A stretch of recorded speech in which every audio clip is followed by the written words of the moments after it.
irrevocable resignation. Ayaw na yung bumalik. Mukhang Wala na, hindi ayaw natutuloy. yata. Diretso na, Okay diretso. naman sa PCO, Ang balita nga natin, parang no isang araw, pinipigilan siya ng Pangulo. Huwag ka namang bitaw. Nasa gitna tayo ng bakbakan sa kampanyahan eh. Siguro sabi nila sa ang gugulo-gulo dito. The first and second quarters, may credit notice na yon. Ibig sabihin, cleared na ang buong pera. Diba? Ewan ko lang kung sinasabi ito ng mga congressman. Of course, hindi nila sinasabi, diba? Because they want to, present their own narrative. Hindi mo makita na wala na dyan giganahan siya ha. So wala na nakagusto sa Tanawan kanya. mo, wala naman kayo sa kitapukan. Na-blooming siya, maaliwalas ang mukha niya at akala mo ay natutulog lang. Maraming magagaling na makeup artist, walang iba kundi sa St. Peter. Dadagan, Balita News Update. At sa amin, nakapag-harvest na kami, kakatanim lang eh. Oh, so, hindi, buti na lang yung, okay. It's, should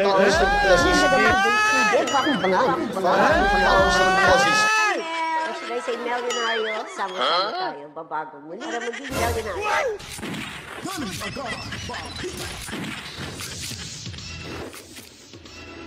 Alright, welcome back na naman ho mga kabaitan. Heto na naman tayo nagbabalik ho. At sa lahat ng mga hindi pa po nakapag-subscribe, kaway-kaway naman dyan, subscribe na ho kayo mga kabaitan. At pasasalamatan ho natin yung ating mga subscribers na meron ho tayong 47,995 subscribers. 5 subscriber na lang ho para mabuo na ho yung 48,000 subscribers. At bago ho matapos ang 2028, target ho natin makakuha ho ng 100,000 subscribers pataas. At bago pa po yung halalan, ang midterm elections 2025, sana ho makakuha na tayo ng 50,000 subscribers or pataas mga kabalitaan. At pasasalamatan din muna natin yung ating mga masugid na tagapanood, silent viewers ho natin. At yung ating mga regular viewers natin mga kabaitaan. At the same time, yung ating mga moderators. Maraming salamat. Mami Rose, hi po. At Daddy Birding and Tobias family dyan sa Cebu City sa kanilang widescreen na monitor. Doon ho tayo nila pinapanood mga kabaitaan. Maraming salamat ho ha. Mabuhay ho kayo dyan. So ngayon po, subscribe, then share nyo po yung video, damihan nyo po yung likes ng ating video at mag-comment ho kayo mga kabaitaan. Ngayon naman po, didiretso po tayo sa ating paksa ngayon dahil medyo kumbaga variety to mga kabaitaan, marami to, paiba-iba. But ngayon po, una nating paksa ipapakita sa inyo ay itong paghahanga ho natin sa ginawa ho ni Pastor Kibuloy. Kung makikita nyo po sa larawang ito na kahit wala ho siya nung time na yun, nung gabing yun, nung tagpong yun ay nakuha niya po ho na magkaroon ng nationwide kick-off rally mula ho sa Iloilo City, sa Tagum City, Bacolod City, sa Dipolog, Digos, Ormoc, Butuan at sa Pampanga. Then parang sa Metro Manila ba yata yun? Sa Inyares, no? Parang doon din ang pinaka-main ho ng venue ho sa kanilang rally ay makikita ho natin na napakagaling ho talaga ni Pastor Apollo C. Kibuloy. Wala pa akong nakakita ng isang politiko nagkakaroon ng kick-off rally mga kabitan na lahat may mga iba-ibang mga lugar kung saan ay parang nag-synchronize yung kanilang rally. Parang ito lang si Pastor Kibuloy. Mantakin niyo po, grabe yung utak, no? Ginamit ho talaga ni Pastor Kibuloy yung kanyang idea, yung utak ho niya na mamamangha ho kayo dahil sa kanyang talino. So yun po yung unang ipinapakita ho natin dahil namanghalang ho ako at kaya po pinapakita ko sa inyo mga kabalitaan. At itong susunod naman ho ipapakita ho nating larawan ay ito. Yun no. So guys, maniwala ho tayo kay VP Sara Duterte ay siya na po yung nagsalita na kanyang hinimok ho yung publiko, tayong lahat na iboto ang PDP laban senatorial candidates mga kabalitaan. Kahil po pag sila lahat ay may pasok ko natin sa Senado, ibig sabihin nun ay makakamit na ho natin yung tagumpay at para ho hindi ho nila ma-convict si Inday Sara Duterte at itong 8 ay kailangan lamang ho ng 8 buboto para sa acquittal ni VP Sara Duterte. So enough na ho yan sila, siyam, meron na ho dyan, nakumpleto na ho silang siyam dyan mga kabaitan. Kaya tulungan ho tayo, makinig ho tayo kay VP Sara Duterte lalo na ho sa mga distrito na yung inyong mga congressmen na pumirma ho against kay Inday Sara Duterte or pro-impeachment para ho kayo makabawi, makatulong kay Inday Sara Duterte. Ito na hong pakikinggan nyo po si VP Sara na nakiusap sa atin na iboto ho yung PDP laban senatorial candidates, mga kabalitaan. Alright? So para dire-diretso ho, fly high ika nga, no? Para maganda yung kinabukasan ho natin. Talagang dito na ho natin makukuha yung kinabukasan pag natuloy si Inday Sara Duterte sa 2028 presidential elections at yung mga kabataan natin ay hindi na tayo mamroblema dahil ibubuhos lahat at ipapamukha lahat sa mga kumakalaban sa kanya yung papaano ho, papaano kikilos at yung pagiging leader ng ating bansa ang gagawin ni Inday Sara Duterte. Now, dito naman ho at namamangha rin ako dito mga kabitaan, no? Palakpakan ho natin to. At itong larawan ay mula ho ito sa DWAR 1494 kHz mga kabitaan, Abante Radio, ay parang survey na rin ho to at kinumpara ho nila sa rally ho 1.4 million na tumutok online sa proclamation rally ng PDP. So halos 30,000 sa alyansa. So tingnan niyo po, mantakin niyo, napakalayo ho mga kabataan yung difference. Di ba? Sa online pa lang, how much more pa kaya kung sa totoo na, kung harap-harapan na yung gagawing proclamation na doon na ho sila mangangampanya sa bawat tirahan. Malamang kukuyugin, hindi naman mali yung kukuyugin, dudumugin lang para hindi masyadong hindi masyadong brutal mga kabataan. Dudumugin talaga itong PDP laban pag mag-house to house no ito kasi wala ho silang kakayahan, wala silang makinarya na kakalabanin ho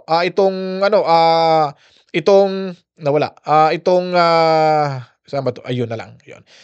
Itong tinatawag nating alyansa ho dahil nasa kanila lang ho lahat. Pera, gamit at kung ano-ano pa.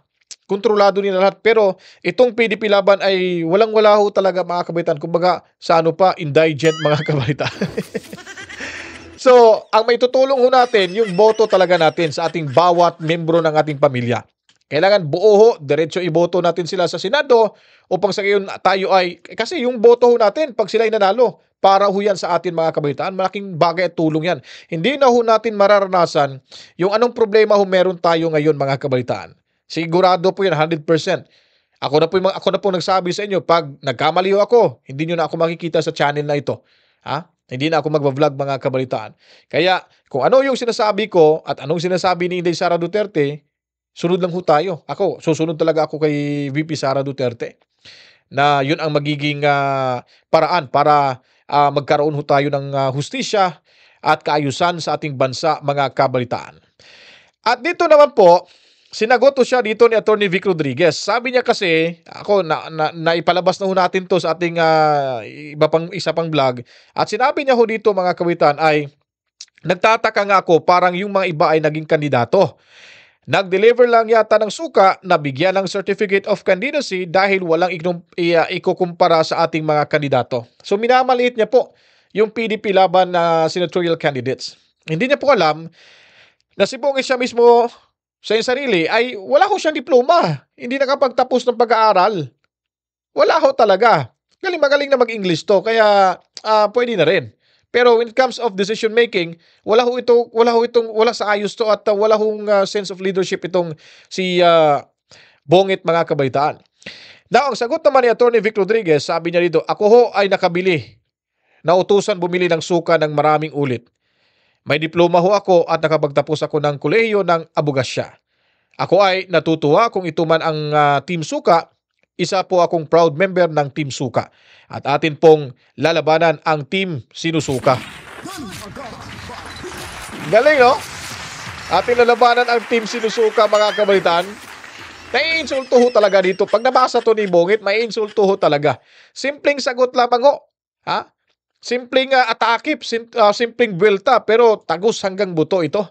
Now, itong babaeng to, ay lagi ho nating naririnig na kailangan ma-impeach Inday Sara Duterte dahil nga winawaldas yung pera. Yung confi funds na 129 million mga kabaitaan. May lumabas na nga ng resulta, hindi nila pinapakinggan.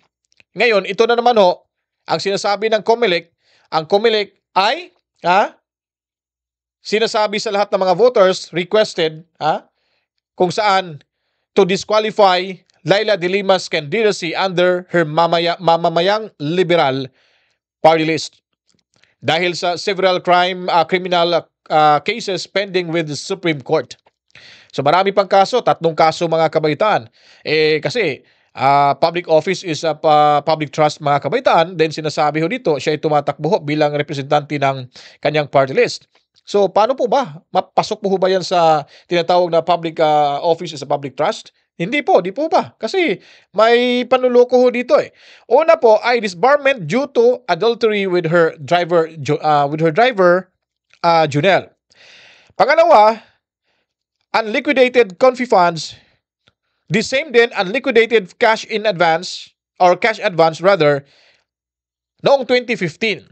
Ang unliquidated confi funds aabot ho ng 91.8 million pesos. Samantala 123 million pesos din sa unliquidated cash advance.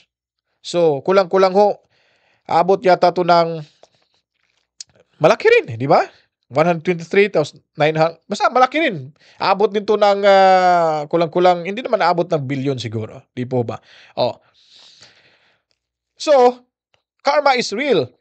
O ngayon, tahimik ngayon si Laila de Lima, hindi nag-iingay. Dahil alam niya na sa sarili niya na itong pakiusap ng COMELEC ay malaki hong kahihiyan ho sa kanyang sarili sa personal niya po. Dahil yung COMELEC na ho nagsabi. Totoo rin naman na nakikita naman natin, sabi nga ni, sino ba yung nagsabi na makikita sa portal daw ng COA? Na nandoon daw na hindi pa daw unliquidated pa yung milyon-milyong salapi na dinikwat ho ni itong si Laila de Lima. So, kung totoo ito, malamang totoo ito kasi kalat na ho ito sa social media at yung nag-post nito ay legit ho mga kabaitaan. Kaya sinasabi ni Sara Duterte na karma is real ay wala na. Napapatunayan na ho. Lalo na ho yung mga kongresistang pumirma, lumagda sa impeachment laban sa kanya mga kabaitaan. So speaking of Bonget, talaga naman ho mga kabaitaan na marami hong nainis. At sinasabi ho dito na sinusuka na talaga ito sa taong bayan. May mga netizen ho tayo na papanoorin kung ano po yung mga sinasabi ho nila dito mga kabaitaan. Mga classmates, huwag natin kalimutan iboto natin yung mga inutusan na bumili ng suka. Si Attorney Jimmy Bondok, si Attorney JB Hinlo, si Attorney Vic Rodriguez, si Attorney Raul Lambino, si Congressman Rodante Marcoleta, si Philip Salvador, si Senator Christopher Bongo, si Senator Ronald Bato de la Rosa, at syempre ang pinakamayaman na inutusan na mag-deliver ng suka, si Pastor Apollo Kibuloy. Yan ang iboto natin. Huwag yung mga inutusan ni Marcos. Diba? Yung mga inutusan ni Marcos, hindi suka ang di-deliver nun. Alam nyo na kung ano di-deliver nun, di ba? Sayang. Galing, di ba? Galing, di ba? So, mga netizens ho ito na kumakampi ho sa ating sa PDP laban. So, yung 1.4, isa na ho ito sa 1.4. Malamang, baka dumagdag na ho ito mga kabaitan. Nakakahiya talaga, no? Nasa kanila yung makinarya, may pera na ho sila, kumpleto na. At nung pagdating ho sa online, viewers nila, meron na silang 29-something thousands, 29,600 something, no? So nakakahiya ho sa kanilang parte. Pero sa PDP, 1.4 million lang naman. Huwag ismulin kasi 1.4 million lang. Ano ba? Ito. Alam niyo po ba, itong time na ito mga kabaitan ay talagang blooming na blooming yung mga sumusuporta kay Inday Sara Duterte sa impeachment Inday Sara Duterte. Napakasaya ho. Pero nung pagdating ho doon sa sa Senado ay biglang namutla, Biglang namutla na akala mo ay pinulbusan, binuhusan ng formalin mga kabalitaan. Ang mga itsura ho nito, lalo na si Castro, ha? Sobrang blooming na blooming eh. Ito, panoorin ho natin to dito. Nakakatawa tong video mga kabalitaan. Iko-correct lang ho natin to dito.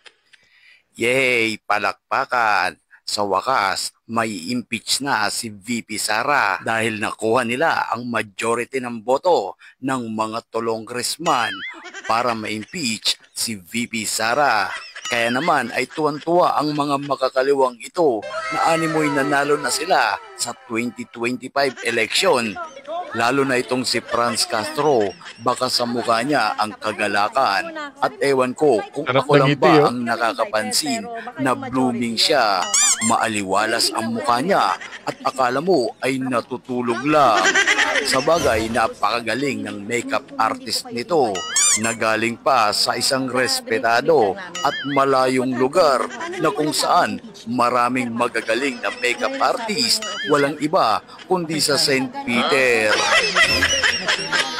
Lutang na lutang talaga ang kagandahan ni Franz Castro, lalo na dun sa harapan nila ni Bato de la Rosa na akala mo'y katuturok lang sa kanya na formalin.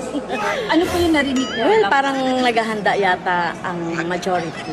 Kulang-pula yung pink na pink yung labi eh. Ipipresent mamaya about impeachment. So I have to verify pa nga kung ano yung impeachment complaint na yon. Is it 1, 2, or 3? Yan. May narinig kayo? Or 4, tama. But the official who told you, yes, he or she has signed the impeachment. Hindi ko pa nakita. May narinig kayo ilang bilang na po?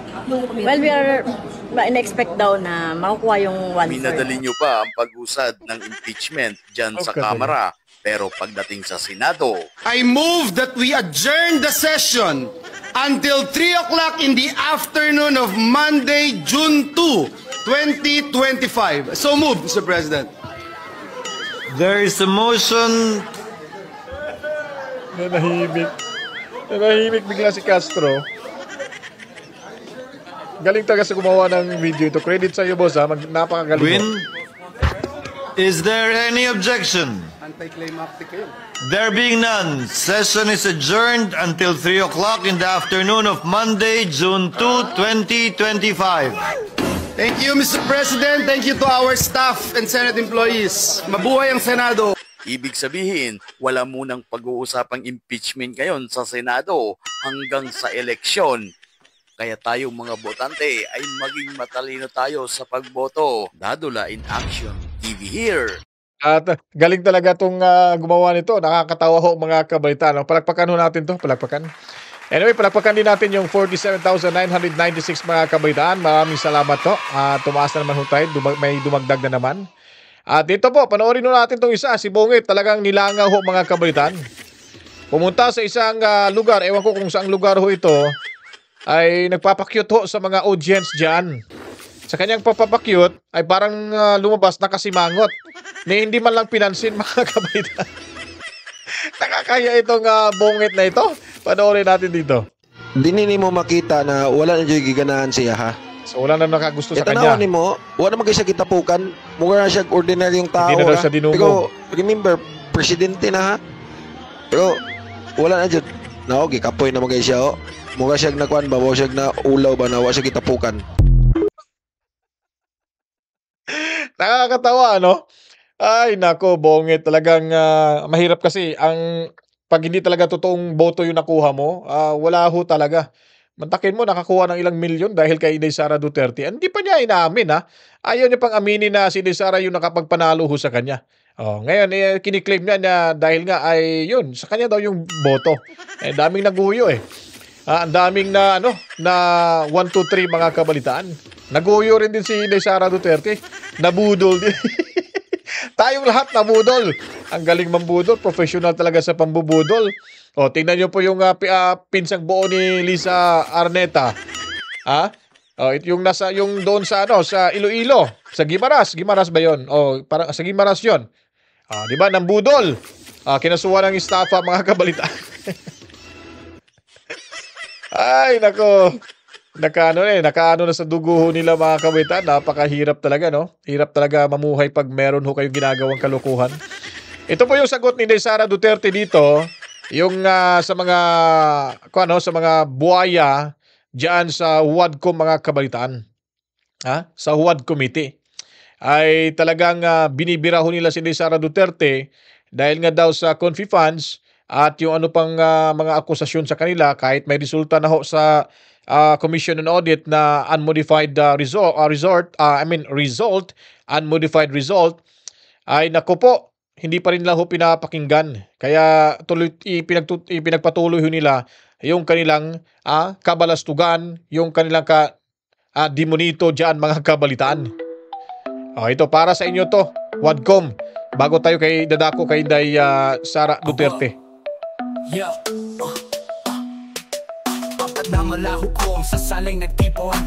Tintang galit anong lahat ay may layunin. Ginamit ang kriminal mga bayaran para sirain ang pangalan ng pinuno ng bayan. Pinilit magsalita ang mga saksi.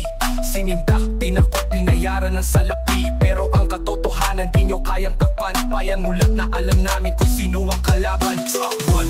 Hindi nyo kami malililang. Kwento nyo'y kasinungaling ang gawa-gawa lang. Ang katotohanan, aming ipaglalaban. Kami hindi susuko, bayan ng sandigan.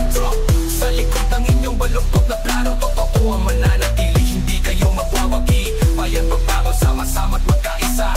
Laban sa inyong huwag na adikain. Krimen bumaba at tugay na bawasan. Pero ang kwento nyo pagdor sa mga kriminal lang. Mga saksi ni Peke, pinalabas na totoo. Pero ang bayan alam namin kung sino ang naglingkod ng tunay. Bawat patak na pawis ng mga lumaban. Kami naging ligtas na kalakad ng payapa sa gabi. Pero kayong huwad kung nais iba ang makita. Para ang kapangyarihan ninyo manatili. Hindi nyo kami malililang. Kwento nyo'y kasinungaling ang gawa-gawa lang. Ang katotohanan, aming ipaglalaban. Kami hindi susuko, bayan ng sandigan. Sa likod ng inyong baluktot na plano, totoo ang mananatili. Hindi kayo mapawagi. Bayan magbago, sama-sama't magkaisa. Laban sa inyong huwag na adikain. Bawat kasinungalingan nyo, bayan ang sisingil. Di nyo kayang patahimikin aming damdamin. Bayan ay gising, sama-sama't sumisigaw. Di nyo kayang burahin at tagumpay na aming natamso. Sa wakas luluhod niyo. Bayan ang huhusga, hindi inyong laro. Kami lalaban hanggang sa dulo. Ang katotohanan magwawagi, kayo'y maglalaho.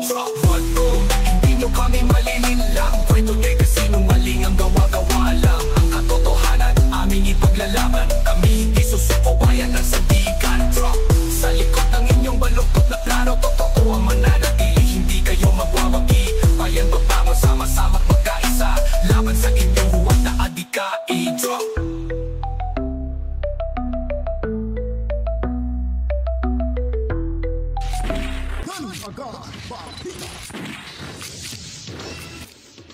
No, yun po, para ho yan sa HUADCOM mga kabalitaan, yung soundtrack nila, team song nila yan, HUADCOM mga kabalitaan. Anyway, dumako tayo dito kay VP Sara Duterte. Ito na po yung sagot ay yung sa Confi funds niya po na hindi ho talaga sinasabi diyan sa HUADCOM at sa kasamahan ho nila dyan. Iwan ko yung iba, alam ba nila nito o baka bingi-bingihan ng mga kabalitaan. The first and second quarters, may credit notice na yon. Ibig sabihin, cleared na ang buong pera. Diba? Ewan ko lang kung sinasabi ito ng mga congressman. Of course, hindi nila sinasabi, diba?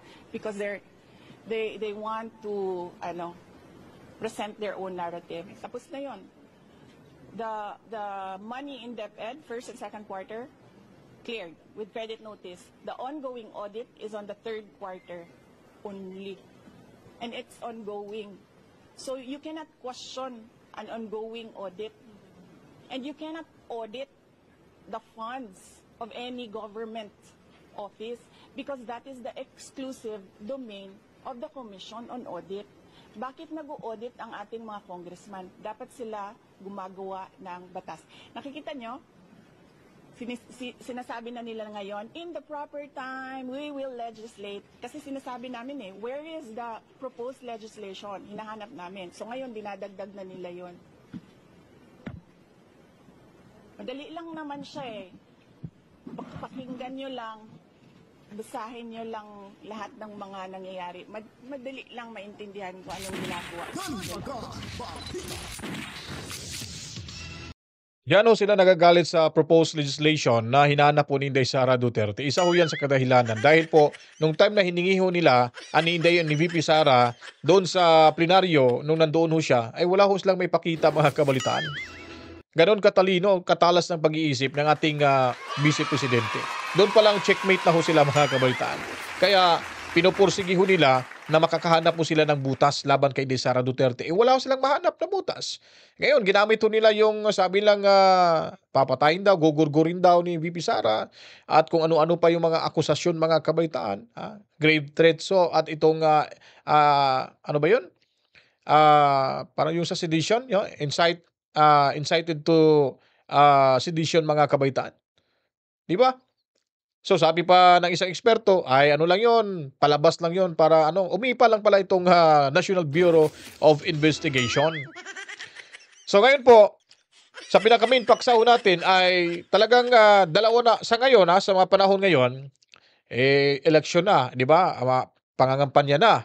Pero ba't na gawa pang tatalikuran or tinalikuran na itong si Bongit ng dalawang miyembro ng kanyang gabinete? Ano po bang kadahilanan? Si Ma'am Trixie Cruz Angeles or Angeles Cruz ay ilang buwan lang, 3 buwan yata, umalis din dyan. Itong si Attorney Vic, umalis din. Itong ngayong dalawa, yung sa Presidential Communication Office, umalis din si Mr. Cesar Chavez, si Secretary Cesar Chavez, at yung isa. Di ba? Kung maganda ho yung bakuran ho, talagang mananatili ho yung tao sa tinitirahan mo.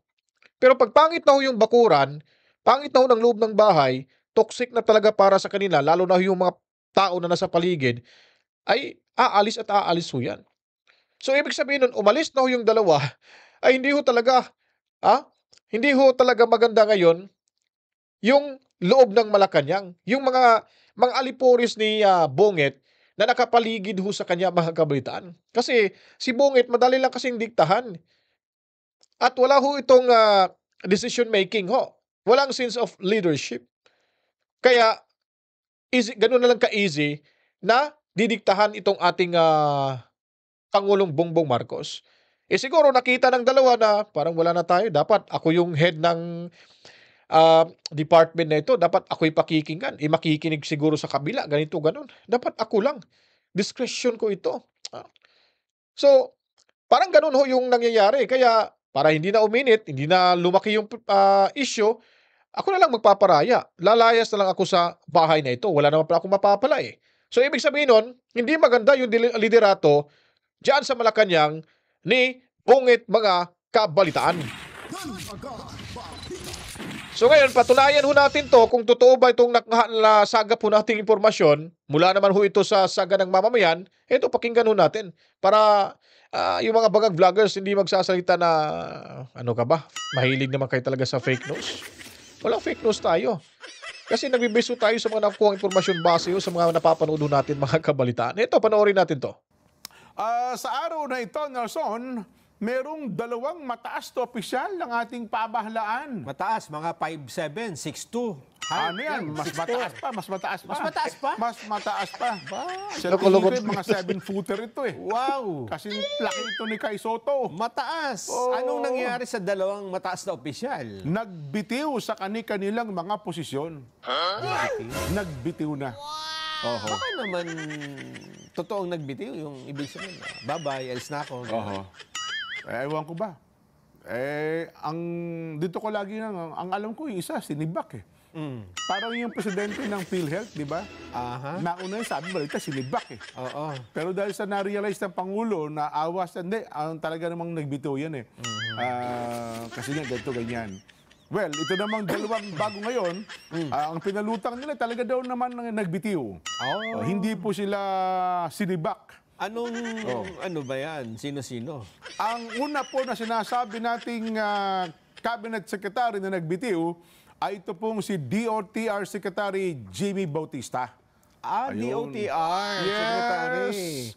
Ito kung hindi ako narinig ko ng chismis na ito, bago pa pumasok ang bagong taon, narinig ko ng tatanggalin talaga. Papalitan. Oo. Ang sabi ko, sisibakin Kasi medyo anyway, yun. Di ba, lagi nga natin sinasabi, laging delay ang project ng DOTR. transportasyon. Sa dami ng mga big tickets project. Oo. Sabi naman yan, hindi nyo naman kayo masisi. Ang mga legal papers po, mga documents. Din, oo. Ang proseso ho, pagka sinunod natin, At saka dyan, bagal yung nauna na rin yung nauna sa kanya, ganun din, mabagal di ba? Yun nga. Siguro talaga dito ang ipapalit ay mas mabibilis na doon sa mga nauna. Dapat yung DOTR secretary natin kasi minsan may mga reglamento ng batas na kapag sinunod mo, ayaw mong gumamit ng muscle, talagang uubusin ng panahon mo niyan. Well, harinawa, ang ipapalit ngayon ay malaki na ang katawan. Malaki? Oo. Bakit? Ang problema, mukhang patpatin din. Busko dapat dito. Hindi kailangan malaki na to. Kailangan mabilis lang kumilos. Mabilis magdesisyon, mabilis sa lahat. Ay kung bilis siguro tsaka desisyon, mabilis ito. Oo. Ang ipinalit kasi sa kanya, batay po sa pahayag, itong kilala na po ninyo, si BOTR, dati po ito SBMA chairman. BCDA pala. BCDA chairman. Vince Dizon. Ayun. Vince Dizon po, hindi po Hison. Kasi may naglabas sa social media. Akala kasi kung si Vince Hison yan, basketball player po yan. Hindi yon, hindi. Player ng Barangay Ginebra. Mabilis mag-dribble. Oo, mabilis mag-dribble yun. Pero hindi yun. Hindi ho yun. Vince Dizon po. Dizon. Ano pala ito? Bibencio Vince Bringas Dizon. Aba. Kamag-anak pala ito ni Erlo Bringas. Bringas pala yan Yes. Sabi sa pahayag ni sa ES Bersamin, ngayon pa lamang makipag-ugnayan na po siya para sa mabilis na transition sa pagitan po ni Secretary Jimmy Bautista at saka nitong si Secretary Vince Dizon. Ganun ba? Sabi mo dalawa. Sino pa yung isa? Hindi, teka lang. Tanong ko lang, naalala niyo ba si Vince Dizon? Ikaw ba, anong naalala mo kay Vince Dizon? Yung nung nagkaroon ng Asian Games ba yun? Tama. Yung Tapos, pool drone, yung 55 million worth ng pinakamahal daw na kaldero na nabili. Yung ginamit sa opening, Yes. Para dun sa... asa na ba yung kaldero na yun? Nagsasaing ata sila ngayon. Naging controversial yun Well, anyway, tignan natin. Check yan, mababalikan yung mga issue na yan. Bilang, dati siyang malaki ang naging papel nito sa Duterte administration. Lalo na ng panahon ng COVID-19, panahon ng pandemic. Ang sa atin naman dyan, kung ganun ngang malaki yung ginastos dyan sa kaldero na yan, nasaan yung kaso, di ba? Kung meron. Wala naman. Wala naman. Ibig sabihin parang wala yan. Ang kinakabit nga lang sa kanya ngayon, halos cabinet position ito at may malaking papel sa Duterte administration talaga. Noon. So ang siguro sinasabi na bakit kinuha pa? Yes. Sa atin naman dyan. Lalo pa nga, mainit yung usapin ng sabi ng Pangulong Bongbong isang araw. Yung nagkamal ng sako-sakong pera. Babalik pa ba tayo doon sa panahon na yon? Ay, mukhang binalikan. Mukhang, hindi ko naman sinabi, yun naman, ewan ko lang, ayun bahala na kayo. Ako dyan, wala naman sa kung sino ka, di ba? Yes. Anong performance mo pagka nagtrabaho ka, di ba? Well, regardless kung anong background mo, kung kanino ka nakaalyansa, pero kung ikaw ay pakikinabangan ng bayan, kung magtatrabaho ng totoo at ang mga mamamayan ay makikinabang ng husto, dyan tayo, suportado tayo dyan. Bagay, bata-bata pa yung Vince Dizon, siguro marami pa magagawa yan. Lalo ngayon, powerful yung kanyang posisyon, DOTR Secretary. Lagi naman nating sinasabi, tingnan natin. Uupo lang Huwag muna nating husgahan, di ba? Sabi nga ng marami na nagbabasa ng libro, don't judge the book by its cover. Ayun. And Especially if you're not a judge. Sabi naman ng mga Kapampangan, subukan tamo ng mabalo. Ayun. So, susubukan natin. Subukan muna tayong malaman. Hanggang mabalo. Pag nabalo yun. Ang pangalawa po naman, meron pang nagbitiw. Meron. Bakit pa? Ang dami nagbibitiw. Pero pinalutang ho ngayon, parang nakalib lamang. Naglib. Opo. Baka naman talaga magbabakasyon lang. Nako, sana nga. Ang secretary po ng Presidential Communications Office. Ha? Yes. Sino? Yung kahapon na pag-uusapan natin, Nelson. Nga pala, no? Oo. Naghain po ng kanyang leave of absence. Ayun. Batay sa nilabas na dokumento, ay hanggang Pebrero 21. Ang kanyang leave. Yes, ayun Presidential Communications Office on 17 to 21 February 2025. Ayun, at inilagay naman yung isa. Acting. Oo. Yung senior Yusek. Yan yung lagi nag-i-split Emerald Anri daw. Oo. Babae ito. Oo. Yan yung, ano ba yan? Ballerina ba yan? Na kapag pumupunta ang Pangulong Bongbong sa kung saan-saan. Ha? Pole dancing. Yes. Pole dancing na son. Kaya sa mga lugar na pinupuntahan ng Pangulo, ay kumukuha lagi ng atensyon yan. Bakit? Naglalagay ng pole? Hindi. Nag-i-split na kung ano-ano. Kaya ngayon, siya na ang acting. Hindi naman nilagay kung anong dahilan, kung bakit nag-leave. Wala. Pero again, ang chismis na na-receive natin dyan, Nelson, ay mukhang irrevocable resignation. Ayaw na yung bumalik. Mukhang wala na, hindi natutuloy. Diretso na, diretso. Sa PCO, ang balita nga natin, parang no isang araw, pinipigilan siya ng Pangulo. Huwag ka naman bitaw. Nasa gitna tayo ng bakbakan sa kampanyahan siguro sabi niya ang gugulugol nyo dito. Yun na nga. sabi, hindi naman ako sinusunod dito Knowing Cesar Chavez, sabi ko nga sa'yo, Nelson. Sinabi ng ang tema natin pagkakaisa, pagkakasundo. Pero babanatan nyo ng kung ano-ano. Bilang isang broadcaster, kasi siyempre may paninindigan din yan. Tsaka mahirap kasing gano'n. Yes. Hindi naman natin sinasabing siya ito, ha? Ito ay example lang ng bakit umaalis ang isang tao sa isang posisyon na maganda naman. Yun na nga. Baka hindi niya... At saka 40 niya yung di ba? Ayun nga. Yung kalinya ba? Yung tawag dyan parang hindi kayo magkaka-wavelength. Well, kung ang pag-uusapan ay pagiging tagapagsalita, Presidential Communications Office, 40 niya yan. Ang problema, baka yung mga tao sa paligid niya, 41, 42, 43. Hindi 40 yung Hindi sila pare-pareho. Pagkatapos ikaw ang head ng agency, ayaw ka sumunod. Di ba?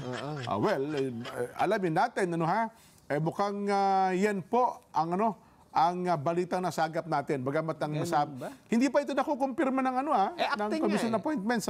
Si acting. Para silang acting. Pero yung USEC niya, dati na yan, panahon pa. Pero mag-a-acting lang. Okay, mag-a-acting lang. So, ibig sabihin nito, kung sila ay acting, mga temporary pa lang ito, Jen. Yes, temporary. Kaya ang balita ko, mukhang nire-review ata ng Malacanang ngayon sa panguna ng Pangulong Bongbong. Kasi dapat ang PCO mo, personal choice mo yan, Nelson Oo, dapat talaga. At ano mo yan? Yan ang propagandista mo Walang dapat na nakikialam na iba. Yes. At saka kung mag-usap kayo, dapat yan, direktahan yan. Yes, kasi ano sabihin mo, yung parang ikaw yun Parang alter ego mo yun di ba? At saka kapag nagsalita ka sa kanya, kumbaga, galaw mo pa lang, basang-basa mo na. Body language mo pa lang, alam na kasi matagal na kayong magkasama. Hindi pwedeng yung baguhan. Yes. Kaya nga naiisip natin kung parang mas maganda pa yung dating PCO di ba? Si Secretary Cheloy. Si Ma'am Cheloy, kasi noon parang lahat naman ng sabihin ng Pangulo ay yung messaging niya ay naipaparating na maayos, di ba? Tsaka naman talaga, aminin natin, wala naman perfecto sa ganyang lagi. Ang hirap na talaga. So ayun po mga kabaitaan, dito tayo magtapos dahil nga po ay ipinaparating lamang ho natin sa inyo itong pagtalikod ng dalawang cabinet member niya mga kabaitaan. So yung kanyang mga opisyal, yung kanyang mga lipores ay medyo nag-iisip na kung anong susunod na hakbang. Kaya ngayon makikita na natin yung trend ngayon na maliban sa pambabatikos ni Bonget sa kampo ni Tatay Digong Duterte ay mas lalo hong nabawasan sila ng taga-suporta. Yun ho yun. Sabi nga ninday, ang karma sa Ginoo dili magsaba. So hanggang dito na lang ho mga kabataan. Matsalam ho sa inyong panonood at walang sawang sumuporta ho sa ating munting bahay. Maraming salamat at palakpakan muna natin. Meron na ho tayong 47,996 subscribers. Apat na lang para mabuo yung 48,000 subscribers mga kabalitaan. At ako po'y magpapasalamat sa inyo dahil may lakad pa ho tayo mga kabataan at kita-kits tayo sa mga ilang oras sa ating pagbabalik mga kabataan. Ako po'y magpapaalam na, matsalam ho sa inyong lahat. Vote state tayo ha, diretso sa Senado yung siyam na senatorial candidates ng PDP laban. To God be the glory. Mama, chip chip. Peace out.